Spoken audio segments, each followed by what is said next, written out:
Chevy infotainment systems in models like the Silverado and Equinox can freeze due to software glitches or overheating. There are two primary reset methods to fix these issues. This is the infotainment system in a Chevrolet truck, showing the main display and controls. A reboot or soft reset clears temporary memory and fixes minor freezes. Simply hold the power button for 10 to 15 seconds until the screen goes black, then restart the system. This shows a typical infotainment screen with app icons and controls. A factory reset restores the system to its original settings and erases personal data. Access it through Settings menu or by holding the Home and Fast Forward buttons together. This image shows the reset option on the touchscreen. This displays the factory reset menu with Chevrolet logo. Remember to back up your data before a factory reset.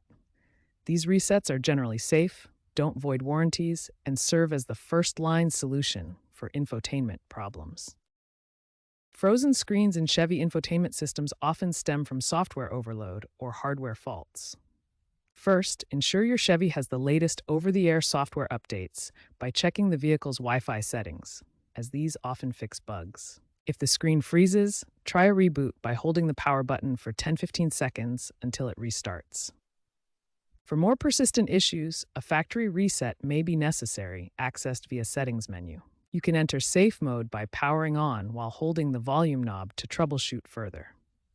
If problems continue after resets, it likely indicates a hardware issue requiring dealership service. Remember to check online forums like Reddit's r/Chevy for community solutions and shared experiences. The trend is toward AI and cloud-based systems with self-diagnosing capabilities. But cybersecurity vulnerabilities may still cause occasional freezes, so keep your system updated and consider regular reboots as maintenance.